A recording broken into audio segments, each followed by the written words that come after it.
In a few hours, Lionel Messi plays what is almost certainly the last World Cup match of his career, against a country he has never beaten at a World Cup.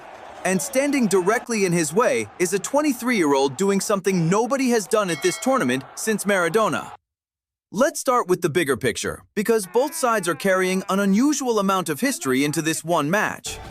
Argentina are the defending champions.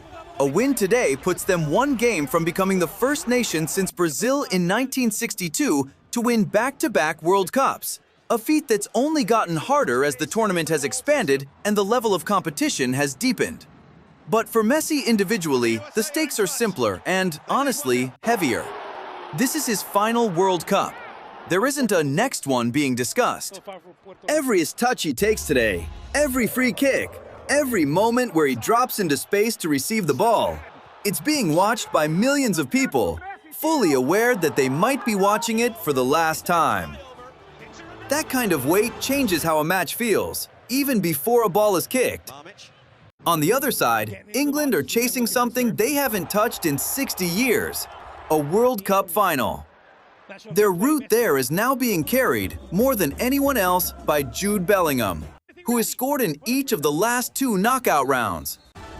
That specific feat, scoring in consecutive knockout matches at a World Cup, hasn't been done since Diego Maradona did it across the 1986 tournament, the same tournament that produced the Hand of God and the goal of the century in the same match, and, not coincidentally, against England.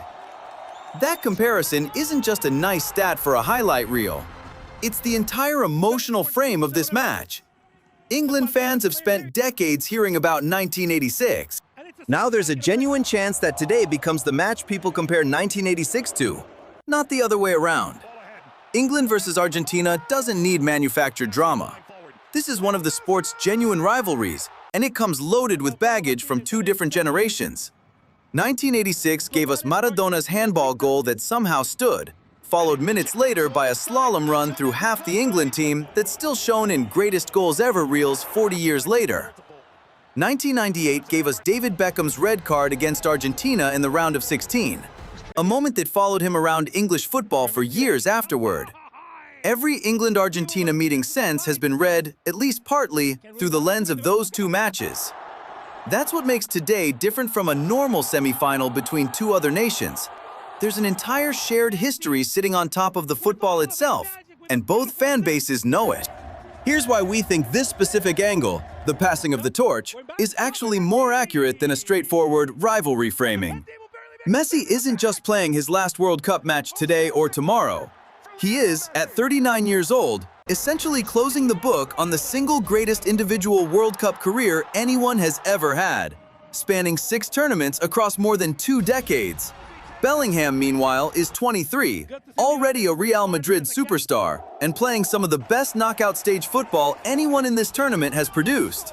It's rare that a genuine end-of-an-era moment lines up so cleanly with a genuine start-of-an-era moment in the same match in a World Cup semi-final, with a place in the final on the line. Usually those stories happen years apart, and we only connect the dots in hindsight. This time, we get to watch it happen live. And whoever wins doesn't get to relax. They walk straight into a final against Spain, who absolutely dismantled France 2-0 in the other semi-final yesterday. France, with Kylian Mbappe, Ousmane Dembele, and one of the most talented attacking lineups in the tournament, didn't manage a single shot on target the entire match. Spain's young winger Lamine Yamal, still just 19 and playing in his first World Cup, is heading to the final. So today's winner isn't just advancing, they're walking into a final against a team playing arguably the most complete football of the entire tournament. So as you watch today, here's what actually matters beyond the final score. Watch how Argentina structure their team around protecting a lead if they get one early. That's been their pattern in the knockout stage. Watch whether Bellingham gets the same space in behind the Argentine defense that he's exploited in the last 2 rounds. Because if Argentina have scouted that pattern, they'll try to shut it down specifically. And watch Messi in the moments when Argentina aren't attacking. His positioning, more than his sprinting, has carried this Argentina side through this tournament. And it's exactly the kind of thing that's easy to miss if you're only watching the ball. There's also something worth sitting with here, regardless of the result. Sports rarely hand you a clean, obvious ending. Most great great careers just quietly fade, and most rising stars just gradually take over without a single defining moment attached to it. Today has the shape of one of those rare exceptions, a match that could genuinely be remembered years from now as the exact point where one era of football ended and another one began. That's true whether Messi wins one more match or Bellingham ends his World Cup story today. So here's the real question heading into kickoff. Is this the day Messi's story gets one more incredible chapter? Or the day it quietly closes and Bellingham's begins?